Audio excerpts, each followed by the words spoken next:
my name's Steven. Hi, I'm April. This is the 3 Pi Squared AByay Business Leaders Podcast, where we discuss topics on how to create and grow an ethical and sustainable AByay practice. Together, Steven and I owned a 7-figure AByay practice that provided both clinic and in-home services. 3 Pi Squared has helped over 900 AByay practices start up and expand with our comprehensive products and services geared specifically to AByay. Now, let's get to the podcast. Hello, everyone. Welcome to AByay Business Leaders Podcast, brought to you by 3 Pi Squared. I'm April. I'm Steven. And today we have with us a team from AByay. You guys, AByay's group is becoming quite a regular on our podcast, and we're so excited about the friendship that we're building with all of you guys. It's been super fun. So today we're going to be digging into a topic that is super close to my heart. We're going to be talking about how we support RBTs. Behavior techs, BTs, RBTs. I don't know. There's other names for them out there with different, but you guys know who I'm talking about. Those of you who are on the front lines doing the day-to-day work, we thank you for all of the work that you guys do. It's no secret that you as RBTs have the most demanding role in our field. So today we're talking about what it means to take care of yourself while showing up for your clients, what check-ins and support structures can look like, and how leadership can show up for their teams in meaningful ways.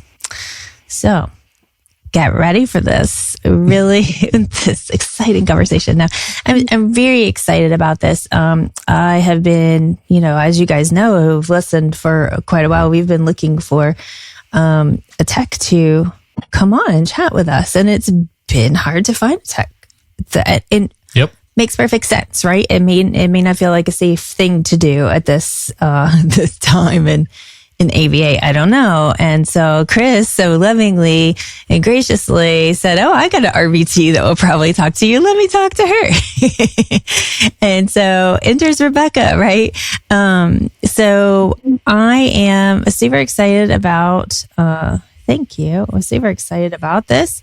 All right. So let's go ahead and get started. So as I said, we have part of the team from AByay here today. And so we have Chris Robinson, the owner, and Rebecca Long, RBT and assistant HR. Did I get that correct? Yep. Okay, great. And then Liz Lockman, HR. So thank you guys all for coming today. And I guess we'll start with Rebecca. Why don't you tell us a little bit about yourself and how you got into AByay and your role as a RBT and anything else you want to tell us? I started in the field after I was out of college with my bachelor's in 2014. I started with adults, then kind of got into a school with all different ages, and then found AByay. I was a BT for a super long time, came over here and got my RBT and have held that RBT ever since. I think I'm on my 4th recertification coming up in July, and then also have moved into that HR assistant role as well. So helping support the RBTs that I am part of. Great. Well, thank you for being here today. I'm really excited about it. All right. So Liz, would you like to tell us a little bit about yourself? Yeah. Hi. So I have been working in the field for almost about 10 years. So I stumbled upon the field of children and autism services just by doing a Google search when I was looking for an internship during my undergrad at Millersville. First thing that popped up, clicked on it, and here I am today. Fell in love with the framework, found a passion that I never knew that I had. So I started my internship working as a BT, graduated with my bachelor's, and moved into working at the clinic that I was working as a BT, with doing their intakes, bringing in kiddos for services, helping get insurances, basically setting the stage for them to get into the door. From there, I found that I was doing a lot of like marketing, ensuring that we could service whoever needs us. And then I stumbled into working in a supervisory on the floor position to support the technicians because they're pretty important to the field and success. And then after that, I found AByay and it continued to feel that passion and care for our techs and trying to support from the HR side of things. And here I am today. Awesome. Thank you for that introduction. All right. Chris, tell us, for those out there who may not have met you yet, tell us a little bit about yourself. Sure. I'm a BCBA, and I started AByay 6 years ago to provide high quality services to the kiddos who need it most. At AByay, we specialize in early intervention and intensive language development for young children using behavior, play-based strategies, and natural environment teaching. Excellent. Thank you. And as always, I just love the name of your company so much. So fun. All right. So, are we good? Yeah. I'm just, these are all new systems. Yeah. So those of you listening, we have new mics. You can't see it, but we have new mics. We're playing around with trying to make the quality a little better for the sound. And that also means like learning curve, right? So, as I'm talking, not only am I getting used to this mic in front of me, but Steven's like fiddling with all of the controls. So that's a bit distracting, but then also my voice is sounding different, like as we go, like, so anyways, life is fun, right? Maybe we need to hire someone that actually knows what they're doing. Yeah. So anyone want to come to PEI every Thursday and help us out in person here? We love it. All right. So, okay. So first, actually, I have a question. I'm actually going to switch things up from what I told all of you guys that I was going to. And I'm just would like to start off with Chris really quickly because, you guys have a relatively small team.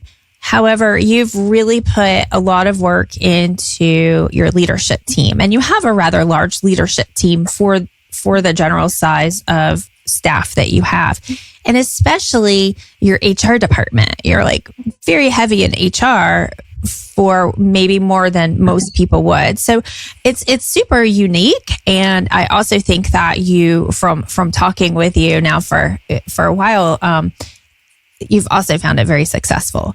And so would you like to just tell everyone a little bit about like the setup that you guys have? Like what does that leadership team look like? Sure. So we have 3 different departments. We have a billing department. We have 2 billing coordinators. They handle billing claims, authorizations, and they field calls from potential clients. We have a clinical director who oversees the clinical team. And then we have an HR team. Which Liz is the HR director, and then we have 2 HR coordinators, and one of them is Rebecca. And we have a Maria who was on the podcast before, and she's everyone's boss. Love it. And we've all, worked somewhere, or we've heard about agencies that are like, oh yeah, we provide you support. And then there's crickets. So we do everything we can to, our bottom line is providing the highest quality services that we can. And we recognize that we have to support our people, and that takes a lot of people to do that. And with our HR team, I didn't really envision having 3 members of our HR team at this stage. We started with Liz. She's the HR director now, but at one point she was just HR. And it got a little overwhelming and we had to add. So we advertised for a little while and we sent out an ad internally. And we were scheduling interviews externally. And we sent out our ad internally, and Rebecca was the only one that applied. And we ended up at the time deciding that we wanted someone that had more HR experience and HR specific training. But at the same time, we thought about, wow, wouldn't it be great to have a hybrid role of someone who really understands the RBT perspective and can also do clinical RBT work as well. So Rebecca's started off where she was, it took a while to really like define that role and get it going. And Rebecca was really patient with us because at the time we were a little understaffed on the RBT side. So we kept her in the RBT role for a little bit while we were planning this out. But now Rebecca does interviews. She does check-ins. And she still does some direct RBT sessions. And she goes, if we have a situation where there's like a performance issue or something a little special, extra going on, where staff needs support beyond what the BCBA is able to provide in their role, we have Rebecca who goes out and, shadows someone for like the whole day, or does like reverse shadowing where she implements the treatment plan and then the staff watches her. I love it. It's worked out really well for us. Yeah. It really sounds like it has. I love the idea too. And this is something that we all talked about when we met off air to see, hey, how can we take this information and share it with everyone, right? And so we were just having conversation off air. And that was one of the things that you brought up, Chris, was that, we talk about growing our team from within, right? But a lot of people just like think of that as like RBT to BCBA path. And so you guys took it outside of the box and you're like, okay, well, there are other roles within the company that an RBT could grow into as well. So that's really cool to see that in action. Yeah, and Rebecca knows, like, if we are short-staffed on RBTs again and we need her to go fill a spot, she's available to do that. She keeps her feet wet in doing direct work and is also able to help out on the HR side. Yeah, that's super important because you're like living the day to day as well. So, because we all know, like those of us who kind of shift and change our position within the company or like over the years within our career and find ourselves sitting behind a desk and not down in the floor, right? With the kiddos. And so it definitely, you forget really quickly. Stephen has said many times he's not a clinician himself, but he's seen it happen as we grew our team, how quickly people forget what it's like to be in that day to day. So that's really great. Well, we were at a autism event, and Liz and I are talking to the parents, and Rebecca is engaging with the kids while we talk to the parents. I love it. So Rebecca, tell us. God, I have so many questions for you. But let's start with. Tell us what your check-in. So check-ins are part of your role. So tell us a little bit about what a check-in is and, what do your check-ins with fellow RBTs look like? And I'm kind of curious in how you approach those conversations and like what you're listening for when you're having these conversations. Yeah.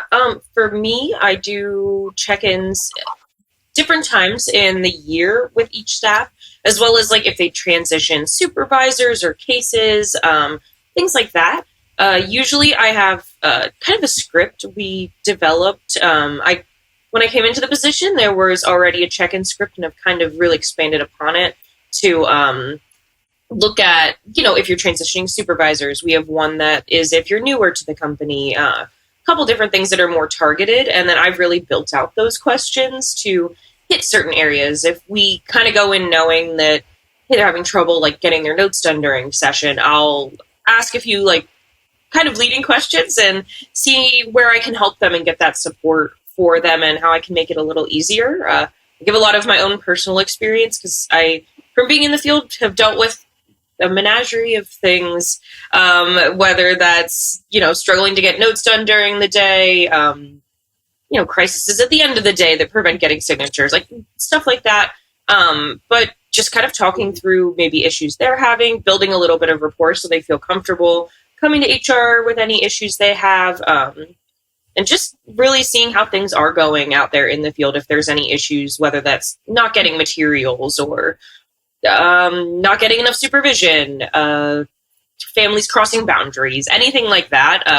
Those are kind of questions I ask generalized. And then I'll have specific ones that I plug in for, like, if I hear, I don't know, like hesitation in a certain area, like, oh, maybe I should ask this question. So just kind of have a lot of questions that way that I've been developing over time. As I do keep up that RBT certification, some of my supervision with my supervisor and my BCBA, we work on some of that stuff because it's still representing myself as the RBT. So that's kind of how I can get some of that supervision in as well, if I'm not doing as much direct work. So it's a really good opportunity to find out, what's going on out there, making sure that I'm plugged into what's happening with the techs out there. Yeah.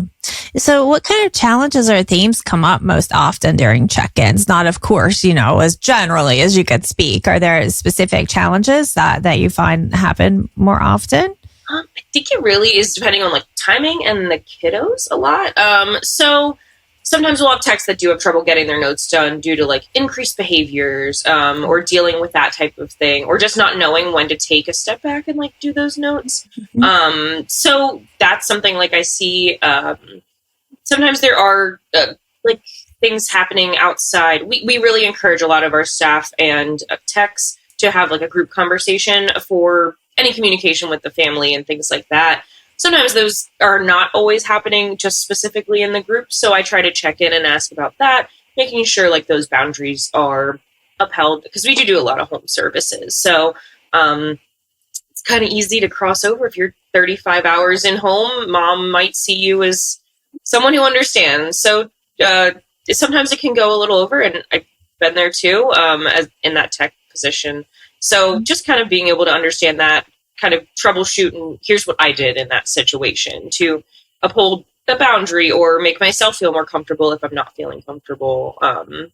A lot of it is just troubleshooting of here's what I did in that situation or a similar situation, honestly. So we talked before in our previous conversation about incorporating kids' interest into play, mm-hmm. and using preferred stimuli. And, I think that a lot of good BCBAs out there will give some advice on that. And not saying that, you're not a good BCBA if you don't, but I think it can be something that's overlooked, right? And it's hey, here's the program, here's the prompt, prompt level we're doing. Here's the, the stimuli list, or, targets and mm-hmm. things like that. But as far as, knowing what's in the kid's home, what's in your fun bag of toys that you're bringing with you, how to we talk about preference assessments and things like that, but really the nitty gritty, not only in reinforcement, but also in which stimuli to use when you're teaching,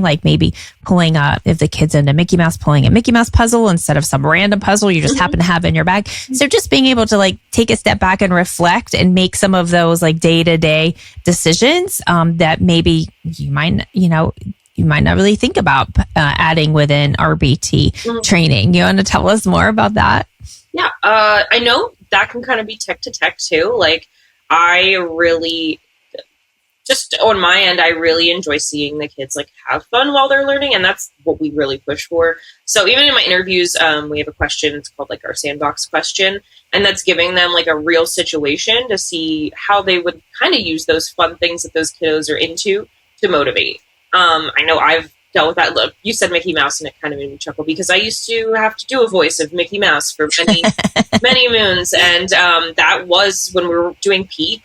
That was a lot of my stimuli were Mickey things in the home, and seeing differences between them, or this one is this Mickey. So really personalizing it for the kiddo, I think, is a little bit of creative thinking outside of the box, and looking at a program, being able to understand the function of that program and what we're trying to accomplish with it. And then maybe thinking about it a little differently. Same with even just echoics and building up that. I had a kiddo who was super into Bigfoot. And we worked on that as like a motivator first, which not necessarily a super easy one to go with, but she was motivated. And so kind of thinking of that stuff too, which I think, at least for me, came along with some experience, trial and many errors, but then kind of figuring out your kiddo. What I like about our model is that you are often just one-to-one with a kiddo for all of your session time. So you really get to know them. So you seem to show up to work with such energy and joy. And that was one of the things when we were chatting last time. I was like, wow, she really loves her job. So what helps you to maintain that?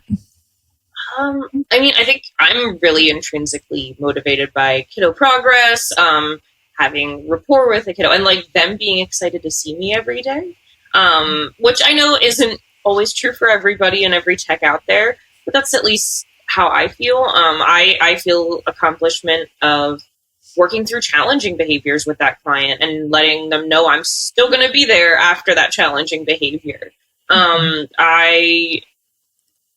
Like you said, I like to make things fun for myself as well. I know if I'm having fun, a lot of the times the kiddos are. So it's just kind of bringing that into it. Like, your mindset is really where they're at. Your kiddos are going to be really receptive to how you're feeling. They can tell. So if I come in excited and, you know, having a good time, then often they want to join that train.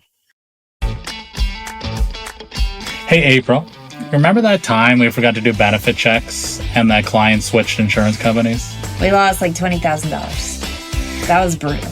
Honestly, that was one of the most frustrating parts of running a practice. Just trying to keep up with benefit checks, co-pays, prior authorizations. It was a full-time job. And if you miss even one detail, it can cost you thousands. What if I told you that somebody can handle all of that for you?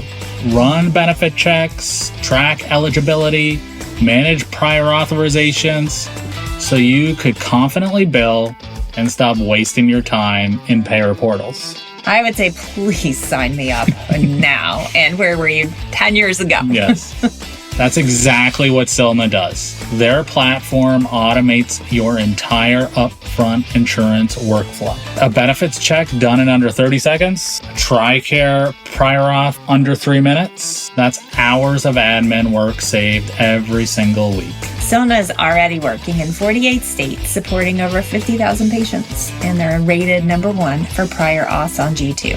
If you're ready to stop chasing paperwork and get time back to focus on your staff and clients, go to silnahealth.com or click the link in our show notes. Be sure to mention 3Pi to get an extended free pilot and special pricing just for our listeners. Well, what does self-care look like for you? And I mean, how do you make time for it in your busy schedule? I think it depends on the weather. For me, I really like to be outside a lot. So that's really fun for me. When I get home, I'll go outside. I have my animals will go outside and kind of hang out and spend some time out there. But also, even when I'm with a client, like, I do things that I like. If we're at the park, like, I am swinging right next to them. That's fun for me. I just try to look for things that bring me even just a little bit of joy, then sprinkle that throughout the day.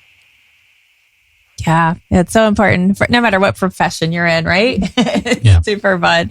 So what have you learned about what it takes to sustain yourself emotionally in this field? Because I mean, we're in a caregiving field, and like, especially the techs, like you said, you may be in someone's home 35 hours a week working with their children. And, you know, to some extent, you can show up to work, which is someone's home, and maybe the mood is heavy that day. You know, maybe the family's having a tough day. Maybe the child that you're working with hasn't been sleeping and everybody's cranky.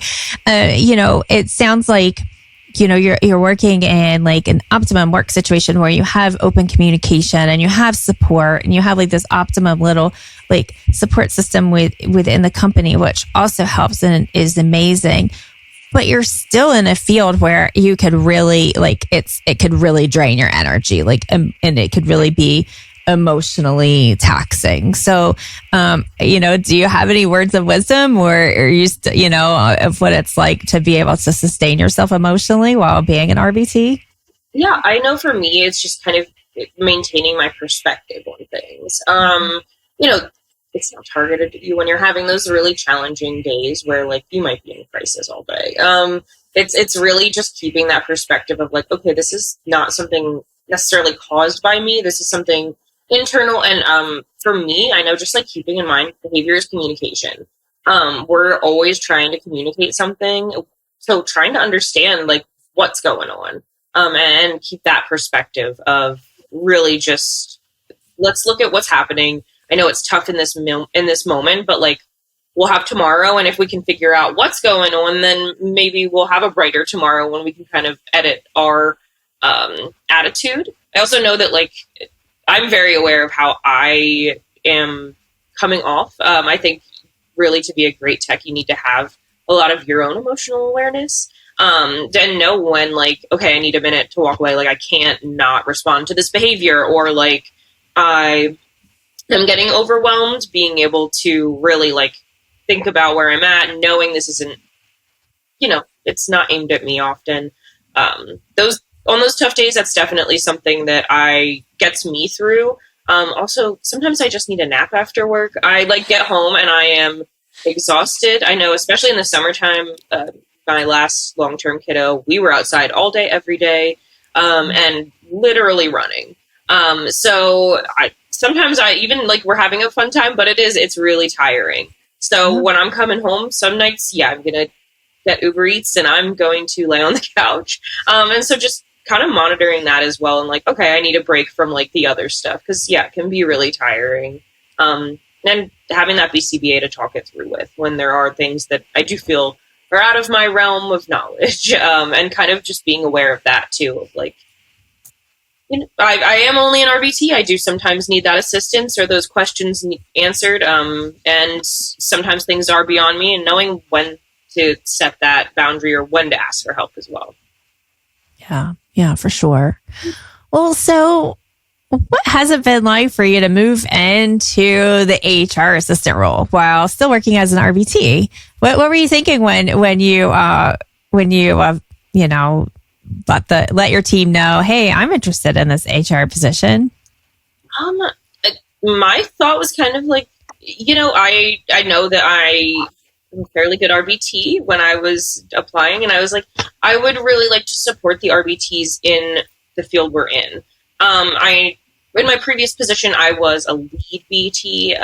So I was supervising other BTs, helping to teach them AByay, doing a lot of the training myself that here a lot of our BCBAs do, which is great because I definitely feel like they have more qualifications to teach it. But having that, I really also like helping people be successful.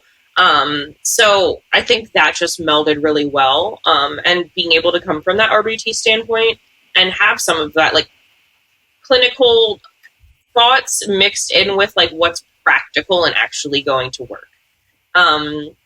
Because I even say that in my interviews. Techs, like there are things that maybe a BCBA, like they'll set it up and it'll work great in the school, but then those like 4 hours that you're at home a week, it doesn't work at all. So being able to really like have that open communication with your BCBA about what's working, what's not, and helping to encourage that on my end, and giving them that outlet, like even in my check-ins, like open place to speak about something, happy to hear anything they'd like to troubleshoot. Yeah. Well, communication is such a skill. Mm-hmm. Let's just face it. Communicating is a skill. And so I don't know the statistics, but from my many years in the field, a large majority of techs are young and have just entered the workforce too, right? And so this may, even having a job may be a new experience. But even if not, there are people in their 50s and 60s who still haven't really learned how to advocate for themselves or communicate as well, right? Like, so I'm, I don't want to not include a certain tech, but What advice would you have for a tech who is listening to you right now? And it's like, well, that's great. I'm so happy that you have such a supportive and open environment that you're working in. But I don't feel like I can talk to my BCBA, or I don't have like a fellow, like a lead tech or someone to talk to. We don't, as far as I know, we don't even have an HR department. But I'm not happy and I don't feel heard. Do you have any advice for that tech? First would be to apply to AByay, and we'll help you out here. But yeah, I've been there. I've definitely been there at other agencies. And yeah, advocating for yourself, I think, is the number one thing. Like, I had to learn that pretty quickly of if my needs aren't being seen, then like I have to ask for that. And that it's not just going to be an automatic thing, and no one's going to advocate for me as an adult. Especially younger techs coming in, it can be a little bit of a learning curve that way, where, advocating for yourself and standing up for what you need, for what your clients need, whatever that looks like, is a little bit a part of the position. And, if you have a BCBA who isn't putting in new materials or adding new programs so that your kiddo can make progress, then you are able to say something. And that's, for us, that's why we have that HR system in place. But I would just say, yeah, advocate. And confidence is a huge part of being a tech, I think.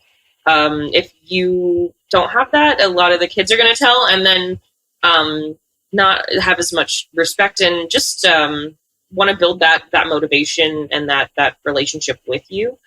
So I think confidence is a huge part of being a successful tech. So building that, and even finding ways to connect with others. I know I really like there's TikToks and things like that I love to see, like little AByay stuff. And I'm like, oh yeah, like other techs dealing with these things. Just feeling connected, even in that aspect, I think is empowering. Just to know there's other people out there and like how they're dealing with stuff. And sometimes I even find new ideas or different things like that, or finding new stats that affect my perspective. So just also like having that person to reach out to, or at least look at something to have that connection with. Yeah. So to those clinic or AByay business owners out there, what is your advice to them of how they can support their techs, to help them, to teach them how to communicate, how to feel comfortable communicating, who to reach out to, when to reach out? Is there like a certain message that you would have for those owners out there, like how they can help better support their tech? I know we could have a whole conversation on that alone, but do you have anything like what's your first thought on that? For when you're kind of putting things in place, I would say just having very clear expectations, being as transparent as possible as what those job expectations are, so that they know, like, hey, this is your position, like your expectation to advocate for yourself or your kiddo if this isn't happening. I know I really like to go back to those like RBT, like ethics codes and everything that goes into that list, because I can really refer to it and be like, yep, these are the expectations, ours align. So this is what you're responsible for, and this is what you're not. So that they can kind of be really aware of things that they might need to advocate for to their BCBA, or things they might need to advocate for above that BCBA. Yeah, for sure. Oh, okay. So I have a question. Yeah, sure. Rebecca, because I know her assignments, and she also has another unique perspective. Because oftentimes techs are assigned to a case for a couple months, or they're sharing a case with multiple other techs. Rebecca was actually on a case from start to finish. Can you talk about that a little bit? And I know it without revealing any HIPAA information, of course. But it was one of our typical cases, I think a 3-year-old nonverbal individual. And Rebecca was on that case from day one until discharge. So she was able to see a case through.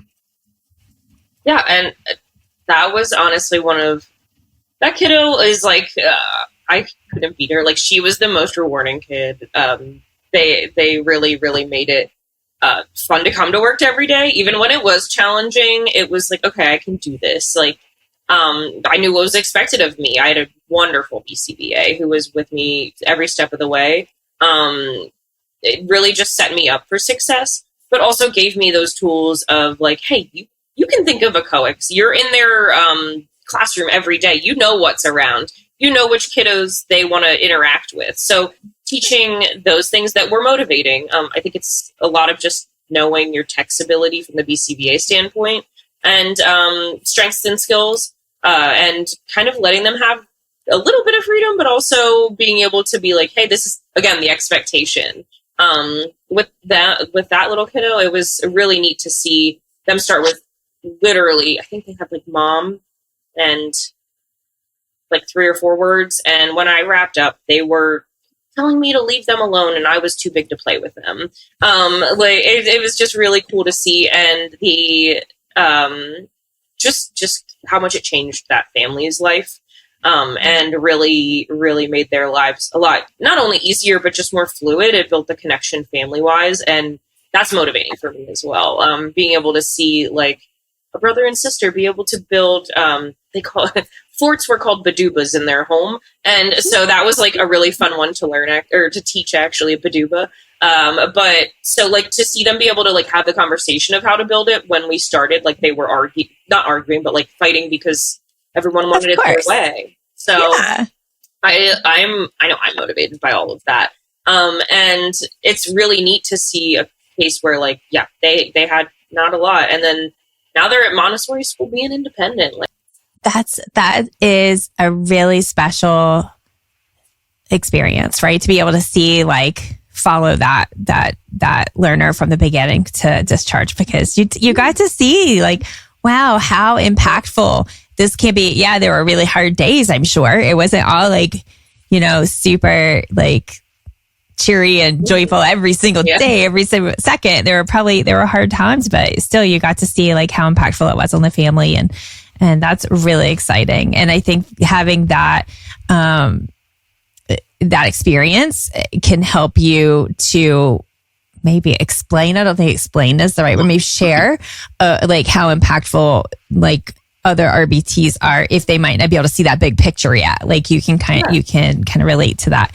I have so many direct RBT like kind of conversation I want, and so I have a couple more things I'll touch on, and then I want to kind of like move on to more direct, like more HR. I mean, this is kind of awesome HR, and I think that's part of it is like, I think sometimes we have such a black and white, like definition of, okay, this is the tech, this is the BCBA, this is the HR person, this is the building person. And I love how you guys do it at AByay, that you have defined roles, of course, but you also have this culture where you overlap and communicate and help each other. And so I think that's super cool. We talked about communication and how to advocate for yourself. You're saying, just have to start to learn how to advocate for yourself and be able to communicate. But if a tech feels like they are in an unethical situation, how can they bring up their concerns in a professional, respectful way as they are also explaining their concerns? Do you think that, well, I'll follow that up with another question. So what do you think about, like, if there are ethical concerns, what advice do you give to techs? Definitely talk to somebody. I think it depends also ethical concern wise, like if it's unsafe or not, and having that conversation. I think it's important to talk to your BCBA because they might have more information about something, whether that's like just something you've never seen before. A lot of our techs, as you said, are younger, so might not have been exposed to as many different cultures and things like that. So if you have those concerns, I would definitely take that to your BCBA. If you're still having those concerns, then and they're not kind of hitting it, I would write it all down and kind of like look at what are your specific concerns, and what is like triggering that concern in you. If it is just the language that's used with that kiddo from home or something like that, or like, hey, they're not getting their progress or their treatment plan updated, so they're not able to make progress. You kind of have to know where to go. I really like we are a smaller company, so like it is pretty direct paths to everybody. When you're at those bigger ones, it's hard to know where to go and to really get good direction or someone willing to take accountability for what their decision is when those things come up. So it can be definitely hard to navigate. But for me, I just document a lot of stuff, look at what is making that concern in me, and looking at all of us are mandated reporters, obviously. So if it's that, what those expectations are of like, if this happens, then do this. So just kind of looking at all the resources you do have as a tech, and figuring out what's going to be your best plan of action. But I document everything. I don't know. That's always been me. I'm like, if I have a concern, I'm going to document it. So if your company has incident reports, that's a great way to put it in there. Because even if it is nothing and nothing comes of it, and we find out later, like, oh, that's just like a cultural thing. We don't. And explaining it out, and it's not a concern. But at least you have it down, you have it documented, and have that there to refer back to later. Yes, that's very wise for documenting. I want to interject on that too. Please. And kind of going back to a little bit of what you said, April, too, with a lot of technicians that we are hiring are still very young, new to the field. They're starting to get their feet wet from like clinics, coming from college, graduations. And when Rebecca does check-ins, we recognize on our team that the first 3 months of their employment is imperative. It's kind of like that make or break period. And we want to ensure that, first of all, they have all the tools in their RBT toolbox is one of the main priorities. But we also want to make sure if during that time when Rebecca's meeting with them within those first 3 months, if we're starting to see some teetering off of the bridge, and we want to quickly pivot it back. And those prints, maybe it's some ethical things, it could be some safeties, it could be some things that, because they're working in the home, fully aware or reminding themselves of that expectation because they're still so new to the field. So that is one of the things that I would say we really pride ourselves on, because we believe that open dialogue and clarity is key to making that meaningful impact, not only for the client, but also to ensure that they're going to grow with us.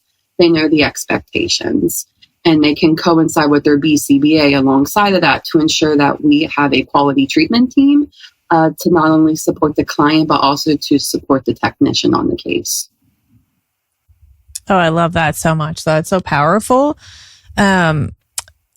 Rebecca, something that we recommend, especially for new techs and new BCBAs even, coming up with that line that they'll not cross. And to Liz, speak on this, Chris too, of course, but what are your thoughts on what that line could possibly be? So if you go in and so the premise of this is, let's say that you've been asked to do over and beyond, not in the good way. I don't know, this is kind of shady. I'm not sure about this. I just don't feel right about this. This is just not what I expected from this job. Relationship stuff. Dual relationship. You're asking, I'm okay to babysit. You want me to transport, things like this. Or even you'll see this in clinics a lot where they don't have clear regulations and procedures on if a tech doesn't show up or a tech is late, and then maybe another tech is taking on the other tech's client, or some in between stuff, or how they handle bathroom breaks, lunches, or lunches, naps, naps, just some of the stuff that's kind of not severely black and white, but it's slippery slope kind of, and then you just you don't really know how far you're getting into it, or if you're just kind of ignoring it. And then, it's the whole thing, right? Or if you ignore something. I had this situation where, a friend of mine, introduced herself as, let's call her, I don't know. I can't think of it. This is dumb. Sally. And the person was like, oh, it's nice to meet you, Molly. And then she didn't correct her at that point and say, oh no, my name's not Sally, it's Molly, or my name's not Molly, it's Sally. You guys know what I'm trying to say. And then like every time she came in contact with this person, like she was like, well, it's too late to correct them now. Like, I guess my name is Molly for this person. Right. Like it you know what I mean? It just kind of can get out of control. And before you know it, you find yourself in a really sticky situation where you're like, well, too much this time. I can't make this now. And so it's that same kind of thing. It could be little minor things that you just think, oh, I'm just going to overlook this. But then eventually it becomes a really big thing, or it's like really, really weighing on you. I mean, other things too is just like, I think especially newer techs, they may not even know, oh, I'm supposed to see my BCBA, right? Like I didn't even realize there was a BCBA in this case, right? So like things like that, right? That it just, there are so many passionate people out there. This is what training looks like. Yeah. That just, they love working with the kids. They want to help. And then they go from company to company and they're just treated like a warm body that's here to bill. Mm-hmm. And it's so disappointing to see that. And like we did a whole series on this, and like there would be just these amazing people just breaking down in tears, like, I can't do this anymore. I want to help, but I can't continue this. So yeah, just anything that you could give to somebody newer. What should this look like? You know, how does it feel? Right? Things like that. We can absolutely talk about that. That's a great topic. I do want to add on to the topic of check-ins and getting staff to open up, because it is challenging, and you can set up so many opportunities for them to open up if they're out there in a home, and, you know, BCBAs, if they're doing 5 or even 10%, they're still only there 4 hours a week. Yeah. If we're doing a full 40 hours a week. So that's 36 hours of other stuff going on. And if the tech, of course, we have the data sheets and we have their notes, but if there's something that's going on outside of that, it's up to us to get them to tell us what's going on. Mm-hmm. And people tend to be guarded, and we can have like all the opportunities in the world for them to tell us, and they still won't tell us. And when I started AByay, I had all these ideals and I tried to implement doing check-ins myself. And the first one that I did completely backfired, because I'm like, hey, let's meet at Panera for a check-in. And I didn't think it was any big deal. Like I said, it was for a check-in, and she met me and she was shaking. She was terrified. She thought she was in trouble because the owner of the company scheduled a one-on-one with her. Oh no. So having Rebecca as a peer in that role has been so super valuable, because techs really feel that they can open up to her. Yeah, that makes a lot of sense.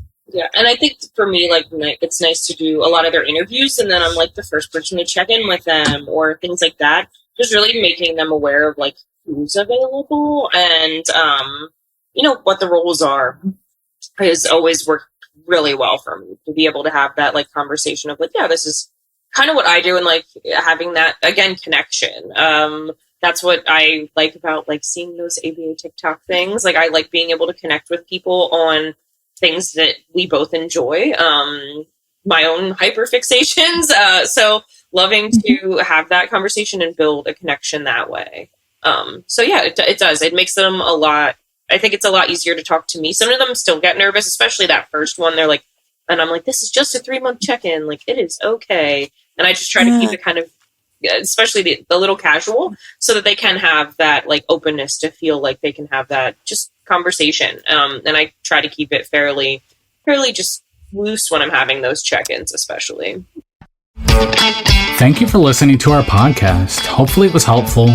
If you would like to gain access to this entire video, and actually our entire library of videos, please join our AByay Business Leaders membership. You can find that at www.3pisquare.com.